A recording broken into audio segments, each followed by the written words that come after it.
Hi everyone, ನಾನು ನಿಮ್ಮ Ashwini Jain. Welcome to my channel ಕನಸುಗಳ ಅಕ್ಷರಧಾರೆ. ಇದು ಕತೆಗಳ ಸಂಚಾರಿ. ಈಗ ಕತೆಯ ಮುಂದುವರೆದ ಭಾಗವನ್ನು ನೋಡೋಣ.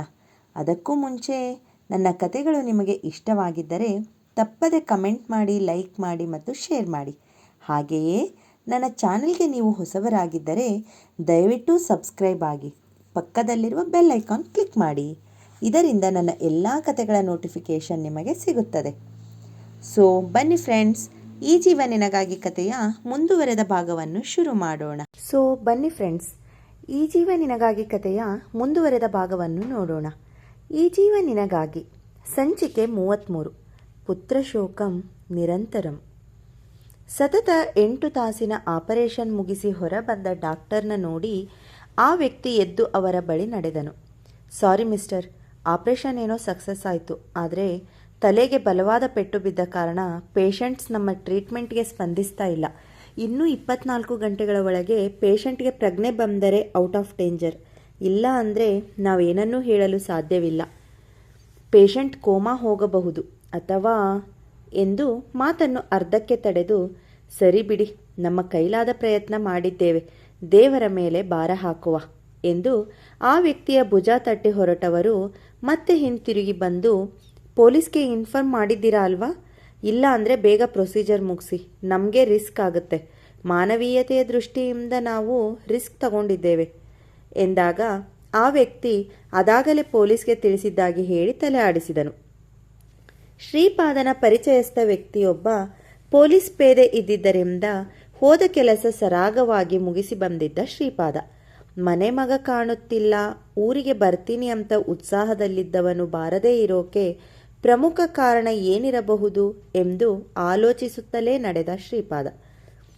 ಇತ್ತ ದೊಡ್ಡಮನೆಯಲ್ಲಿ, ರೀ ಒಮ್ಮೆ ಮಗಿಗೆ ಪತ್ರ ಆದರೂ ಬರ್ಸ್ರಿ, ಇಲ್ಲ ಅಂದರೆ ಶ್ರೀಪಾದಂಗ ಅವನ ಮನೆ ವಿಳಾಸ ಗೊತ್ತೈತಿ, ಹೆಂಗಿದ್ರು ಒಮ್ಮೆ ಹೋಗಿ ನೋಡಿ ಬರಾಕಾರು ತಿಳಿಸಿ ಕಳಿಸ್ಕೊಡ್ರಿ, ನಂಗೆ ಯಾಕೋ ಮನಸ್ನ್ಯಾಗ ಹೇಳ್ಕೊಳಕ್ಕೆ ಆಗ್ಲಿಲ್ದಂಥದ್ದು ಸಂಕಟ ಆಗಾಕತ್ತೈತಿ, ಏನೋ ಅವಘಡ ನಡೆದಿರಬೇಕು ಅಂತ ನನ್ನ ಒಳ ಮನಸ್ಸು ಆತಂಕ ಪಡ್ತಾ ಐತಿ, ಹೆತ್ತ ಕರಳಿನ ಸಂಕಟ ನಿಮಗೆ ಯಾಕೆ ಅರ್ಥ ಆಗ್ವಲ್ದು ಎಂದು ಬೆಳಗ್ಗೆ ಎದ್ದ ಗಳಿಗೆಯಿಂದ ಅಳುತ್ತಿರುವ ಹೆಂಡತಿ.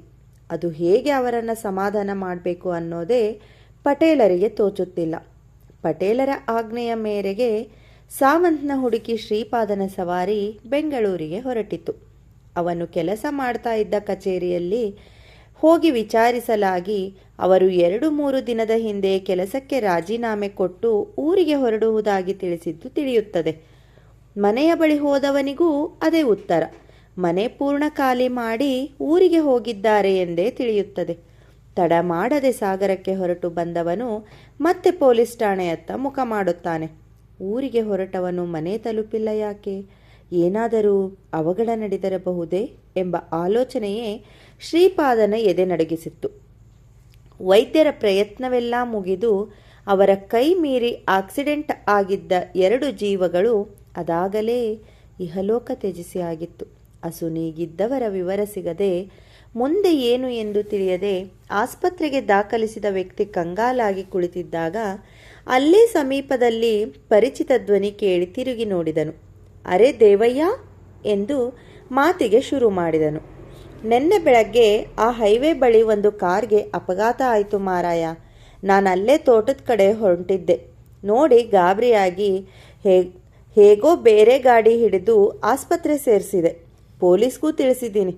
ಪಾಪ ತಂದೆ ತಾಯಿ ಪುಟ್ಟ ಮಗ ಇದ್ರು, ಹೆಂಡತಿ ಗಂಡನ್ಗೆ ಪೆಟ್ಟು ತುಸು ಹೆಚ್ಚ ಆಗೈತಿ, ವೈದ್ಯರು ಬದುಕೋ ಭರವಸೆನೇ ನೀಡ್ತಿಲ್ಲ, ಹುಡುಗಗ ಸಣ್ಣ ಪುಟ್ಟ ಗಾಯ ಆಗ್ಯವು, ಆದರೂ ಅಪಘಾತಕ್ಕೆ ಹೆದರಿ ಇನ್ನೂ ಪ್ರಜ್ಞೆ ಬಂದಿಲ್ಲ, ಜೀವಕ್ಕೇನು ಅಪಾಯ ಇಲ್ಲ ಅಂತ ಹೇಳ್ಯಾರ, ಯಾರ ಮನೆ ಮಕ್ಕಳು ಏನೋ ಎಂದು ನೆನ್ನೆಯಿಂದ ನಡೆದ ವಿಷಯದ ತಿರುಳು ತಿಳಿಸಿದನು ಆ ವ್ಯಕ್ತಿ.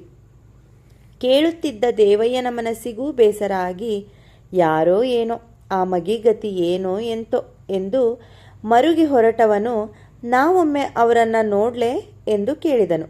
ದಾದಿಯರ ಒಪ್ಪಿಗೆ ಪಡೆದು ದೂರ ನಿಂತು ನೋಡುವಂತೆ ತಾಕೀತು ಮಾಡಿದ್ದರಿಂದ ಇಬ್ಬರು ನೋಡಲು ಹೋದರು. ಐಸಿಯು ಹೊರ ಕಿಟಕಿಯಿಂದ ಇಣುಕಿ ನೋಡಿದವನು ಒಮ್ಮೆಲೆ ಬೆಚ್ಚಿ, ಸಣ್ಬುದ್ಧಿ ಎಂದು ಕುಸಿದು ಕುಳಿತನು. ಜೊತೆಗಿದ್ದವನಿಗೆ ಏನೊಂದು ತಿಳಿಯದೆ ದೇವಯ್ಯನನ್ನು ಹಿಡಿದು ಹೊರಗೆ ಕರೆತಂದು ಕೂರಿಸಿ ವಿಷಯ ತಿಳಿಯುವ ಪ್ರಯತ್ನ ಮಾಡಿದನು. ದೇವಯ್ಯ ಹುಳೆಗಾರಿನ ಪಕ್ಕದ ಊರಿನವನು. ಪಟೇಲರು ಸುತ್ತ 10 ಊರಲ್ಲಿಯೂ ಹಿರೇತನ ಮಾಡ್ತಾ ಇದ್ದಿದ್ದಕ್ಕೆ ಎಲ್ಲರಿಗೂ ಚಿರಪರಿಚಿತರು. ಕಷ್ಟ ಅಂತ ಬಂದಾಗ ಸಹಾಯ ಕೇಳಿ ಪಟೇಲರ ಮನೆಗೆ ಹೋಗುವುದು ಸಾಮಾನ್ಯ. ಹಾಗಾಗಿ ಪಟೇಲರ ಮನೆಯವರ ಪರಿಚಯವೂ ಎಲ್ಲರಿಗೂ ಸರ್ವೇ ಸಾಮಾನ್ಯ. 10 ಹಳ್ಳಿಯ ಜನಕ್ಕೂ ಬೇಕಾದವರಾದ ಪಟೇಲರ ಮನೆಯ ಆಗು ಹೋಗುಗಳು ಎಲ್ಲರಿಗೂ ತಿಳಿಯುತ್ತಿದ್ದದ್ದೇನು ವಿಶೇಷವಲ್ಲ. ನಿನ್ನೆ ಮಗನ ಆಗಮನದ ನಿರೀಕ್ಷೆಯಲ್ಲಿ ದೊಡ್ಡಮನೆ ಸಂಭ್ರಮ ಕದಡಿದ ನೀರಾಗಿದ್ದು ತಿಳಿದಿದ್ದ ದೇವಯ್ಯ ಅದಕ್ಕೆ ಕಾರಣ ತಿಳಿದು ಈಗ ರೋಧಿಸುತ್ತಿದ್ದನು. ದೇವರಂತ ತಮ್ಮ ಅಪ್ಪೋರ ಮನೆ ಮಗನ ಪರಿಸ್ಥಿತಿ ನೆನೆದು ಕಣ್ಣೀರು ಹಾಕಿದನು. ತಾನು ಈಗಲೇ ಊರಿಗೆ ಹೋಗಿ ಎಲ್ಲರಿಗೂ ವಿಷಯ ತಿಳಿಸಿ ಅವರನ್ನೆಲ್ಲ ಕರೆದು ತರೋದಾಗಿ ಹೇಳಿ ಹೋದನು. ನಿನ್ನೆಯಿಂದ ಅವರು ಯಾರೂ ಏನು ಎಂದು ಏನೊಂದೂ ತಿಳಿಯದ ಆಸ್ಪತ್ರೆಯ ಸಿಬ್ಬಂದಿಗಳಲ್ಲಿ ಕೆಲವರಿಗೆ ಪಟೇಲರ ವ್ಯಕ್ತಿತ್ವದ ಅರಿವಿದ್ದವರು ಅವರ ಮಗನ ಇಂದಿನ ದಾರುಣ ಸ್ಥಿತಿ ಕಂಡು ಮುಮ್ಮಲ ಮರುಗಿದರು. ದೊಡ್ಡಮನೆಯಲ್ಲಿ ವಿಷಯ ತಿಳಿದು ಪಾರತವ್ವ ಕುಸಿದು ಎದೆ ಬಡಿದುಕೊಂಡು ಗೋಳಾಡಿದರೆ ಪಟೇಲರು ನಿಸ್ತೇಜವಾಗಿ ನಿಂತು ಬಿಟ್ಟರು. ಕುಸುಮ ಹಾಗೂ ರಘುಪತಿಗೂ ಇದು ಆಘಾತದ ವಿಷಯವೇ. ಅಮ್ಮುವಿಗೆ ನಿನ್ನೆ ಆರತಿ ತಟ್ಟೆ ತನ್ನಿಂದಾಗಿ ಕೆಳಗೆ ಬಿದ್ದಾಗ ಅಜ್ಜಿ ಆಡಿದ ರೀತಿ ನೆನಪಾಗಿ ಇದಕ್ಕೆಲ್ಲ ತಾನೇ ಕಾರಣ ಎಂದು ಪುಟ್ಟ ಮನಸ್ಸು ಪಶ್ಚಾತ್ತಾಪಪಟ್ಟಿತು. ಮನೆಯವರಿಗೆಲ್ಲ ರಾಘವನೇ ಸಮಾಧಾನ ಮಾಡಿ ಸಾಗರದ ಆಸ್ಪತ್ರೆಗೆ ಹೊರಡಿಸಿದನು.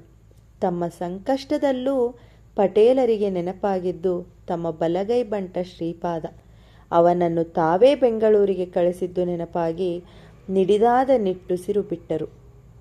ಪೊಲೀಸ್ ಠಾಣೆಯಲ್ಲಿ ಕುಳಿತು ತಾನು ಬೆಂಗಳೂರಿಗೆ ಹೋಗಿದ್ದು ಅಲ್ಲಿ ತನಗೆ ತಿಳಿದ ಮಾಹಿತಿ ಎಲ್ಲವನ್ನೂ ವಿವರಿಸಿ ಏನೋ ಕೆಡುಕಾಗಿದೆ ಎಂಬ ತನ್ನ ಆತಂಕ ಹೇಳಿಕೊಳ್ಳುತ್ತಿದ್ದ ಶ್ರೀಪಾದ.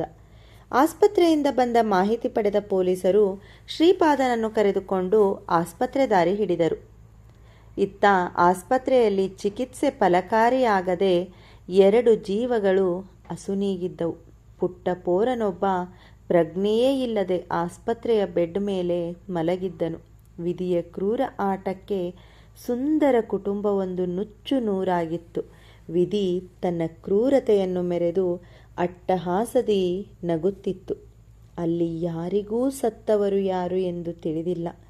ಹೇಳಬೇಕಾಗಿದ್ದ ಮಗು ಪ್ರಜ್ಞೆ ಇಲ್ಲದೆ ಮಲಗಿದೆ.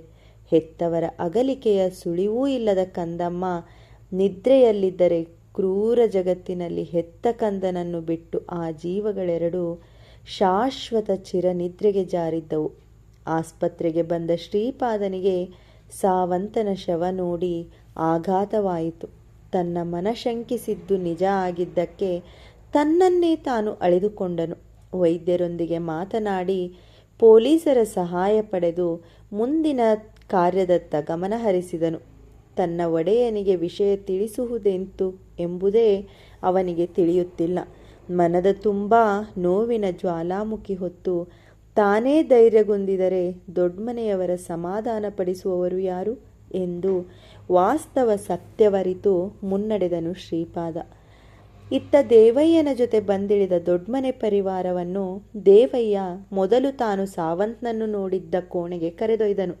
ಅಲ್ಲಿ ಯಾರೂ ಕಾಣದಾದಾಗ ಎಲ್ಲರಿಗೂ ಕ್ಷಣ ಗೊಂದಲ ಉಂಟಾಯಿತು. ದೇವಯ್ಯ ತಿಳಿದದ್ದು ಸುಳ್ಳಾಗಲಿ ಎಂದು ಎಲ್ಲರ ಮನವೂ ಬಯಸಿತು. ಆದರೆ ಬಾಳಲ್ಲಿ ನಡೆಯಬೇಕಾದದ್ದು ಅದಾಗಲೇ ನಡೆದು ಹೋಗಿ ಆಗಿದೆ. ಮುಂದಿನ ತಯಾರಿಯಲ್ಲಿದ್ದ ಶ್ರೀಪಾದ ಮಗುವಿನ ಬಗ್ಗೆ ವಿಚಾರಿಸಲು ವೈದ್ಯರ ಕೋಣೆ ಹತ್ತಿರ ಹೋಗುತ್ತಿದ್ದವನು ದೊಡ್ಡಮನೆ ಸಂಸಾರವನ್ನು ಅಲ್ಲಿ ಕಂಡು ಅವರಿಗೆ ವಿಷಯ ಯಾರು ಹೇಳಿದರು, ಹೇಗೆ ತಿಳಿಯಿತು ಎಂಬ ಗೊಂದಲದಲ್ಲೇ ಅವರ ಬಳಿ ಬಂದು ಪಟೇಲರನ್ನು ಮಾತನಾಡಿಸಿದನು. ಪಟೇಲರು ತಮಗೆ ತಿಳಿದ ವಿಷಯ ತಿಳಿಸಿ ತಾವು ಬಂದ ಕಾರಣ ತಿಳಿಸುತ್ತಾ ಇದ್ದಾಗ ಅಲ್ಲಿಗೆ ಬಂದ ದಾದಿಯೊಬ್ಬಳು ಶ್ರೀಪಾದನಿಗೆ, ಸರ್, ಪ್ರೊಸೀಜರ್ ಎಲ್ಲ ಮುಗಿದಿದೆ, ನೀವಿನ್ನು ಶವಗಳನ್ನು ಒಯ್ಯಬಹುದು. ಮಗುವಿಗೆ ಈಗಷ್ಟೇ ಪ್ರಜ್ಞೆ ಬಂದಿದೆ. ಯಾರಾದರೂ ಒಬ್ಬರು ಹೋಗಿ ನೋಡಿ, ಎಲ್ಲ ಒಟ್ಟಿಗೆ ಹೋದರೆ ಮಗು ಗಾಬರಿ ಆಗಬಹುದು ಎಂದು ತಿಳಿಸಿ ಹೋದಳು. ದಾದಿಯ ಮಾತು ಕೇಳಿ ಪಟೇಲರಿಗೆ ವಾಸ್ತವ ಅರ್ಥವಾಗಿ ಹೃದಯ ಬೆರೆದಿತ್ತು. ಯಾವ ಮಗನನ್ನು ಕಾಣುವ ಹಂಬಲವನ್ನು ಇಷ್ಟು ವರ್ಷ ಮನದಲ್ಲೇ ಅದುಮಿಟ್ಟು ಹಠದ ಸೋಗು ಹೊದ್ದು ಪುತ್ರ ಶೋಕ ಅನುಭವಿಸಿದೆನೋ ಅದನ್ನು ಶಾಶ್ವತ ಮಾಡಿಬಿಟ್ಟೆಯಾ ದೇವರೇ. ಪುತ್ರ ಶೋಕಂ ನಿರಂತರಂ ಅನ್ನೋ ಮಾತು ನಿಜ ಮಾಡಿದೆಯಾ ಭಗವಂತ ಎಂದು ಅವರ ಮನ ದುಃಖಿಸಿತು. ಹೆತ್ತ ತಾಯಿಯ ಪರಿಸ್ಥಿತಿಯಂತೂ ಹೇಳತೀರದು. ಕಣ್ಣೆದುರಿಗೆ ಮಗನ ದಾರುಣ ಸಾವು ಕಾಣುವ ಕಠಿಣ ಪರಿಸ್ಥಿತಿ ಯಾವ ಹೆತ್ತವರಿಗೂ ಬರಬಾರದು. ತಮ್ಮ ಅಂತಿಮ ಕಾರ್ಯ ಮಾಡಬೇಕಿದ್ದ ಮಗನಿಗೆ ತಾವೇ ಶ್ರಾದ್ದ ಮಾಡೋ ಅಂಥ ಪರಿಸ್ಥಿತಿ ಯಾವ ಶತ್ರುವಿಗೂ ಬೇಡ. ಆಸ್ಪತ್ರೆಯಿಂದ ಶವಗಳನ್ನು ಮನೆಗೆ ತಂದು ಅಂತ್ಯ ಸಂಸ್ಕಾರ ಎಲ್ಲ ಮುಗಿಸಿದ ಮನಗಳ ದುಃಖ ಹೇಳತೀರದು. ಸೇರು ಒದಿಸಿ ಮನೆ ತುಂಬಿಸಿಕೊಳ್ಳಬೇಕಾಗಿದ್ದ ಸೊಸೆ ಹೆಣವಾಗಿ ಮನೆಗೆ ಬಂದದ್ದು ಹಿರಿಜೀವಗಳ ಹೃದಯ ಕಲಕಿತ್ತು. ನಿನ್ನ ಮುಖವೇ ನೋಡುವುದಿಲ್ಲ ಎಂದು ಎಂದೋ ರೋಷದಲ್ಲಿ ಸಿಟ್ಟಲ್ಲಿ ಉಸುರಿದ್ದು ಇಂದು ಹೀಗೆ ಸತ್ಯವಾಗಿದ್ದು ಪಟೇಲರಿಗೆ ಹೆಚ್ಚು ಸಂಕಟ ನೀಡಿತ್ತು. ಎಲ್ಲ ಹೊಸ ಮುಖಗಳನ್ನೇ ಕಂಡ ಪುಟ್ಟ ಪೋರನಿಗೆ ಏನೊಂದೂ ತಿಳಿಯದು. ಹೆತ್ತವರನ್ನು ಕಳೆದುಕೊಂಡು ಅನಾಥನಾದವನು ಮಾತನ್ನೇ ಮರೆತು ಮೌನವಾಗಿ ಕುಳಿತಿದ್ದನು. ಮೊದಲ ಬಾರಿಗೆ ಮೊಮ್ಮಗನ ನೋಡುತ್ತಿರುವ ಸಂತೋಷವನ್ನೂ ಅನುಭವಿಸದ ಪರಿಸ್ಥಿತಿ ದೊಡ್ಮನೆಯವರದ್ದು. ಮೊಮ್ಮಗನಿಗೆ ಮುದ್ದು ಮಾಡುವ ಚೈತನ್ಯವೂ ಅವರಲ್ಲಿಲ್ಲ. ಸುತ್ತ ತನ್ನವರೇ ಇದ್ದರೂ ಅನಾಥವಾಗಿ ಕುಳಿತಿದ್ದ ಆ ಹುಡುಗನ ಪರಿಸ್ಥಿತಿ ಕಂಡವರ ಮನ ಮರುಗದೇ ಇರಲಾರದು. ಕತೆ ಎಂದಿನಂತೆ ಮುಂದುವರಿಯುವುದು. ಈ ಕತೆ ನಿಮಗೆ ಇಷ್ಟವಾಗಿದ್ದರೆ ತಪ್ಪದೆ ಲೈಕ್ ಮಾಡಿ, ಶೇರ್ ಮಾಡಿ ಮತ್ತು ಕಮೆಂಟ್ ಮಾಡಿ. ಮುಂದಿನ ಸಂಚಿಕೆಯಲ್ಲಿ ಪುನಃ ಭೇಟಿಯಾಗೋಣ. ಅಲ್ಲಿಯವರೆಗೂ ಕೇಳ್ತಾ ಇರಿ ಕನಸುಗಳ ಅಕ್ಷರಧಾರೆ. ಧನ್ಯವಾದಗಳು. ಥ್ಯಾಂಕ್ ಯು ಫಾರ್ ವಾಚಿಂಗ್ ಕನಸುಗಳ ಅಕ್ಷರಧಾರೆ. ಇದು ಕತೆಗಳ ಲೋಕ.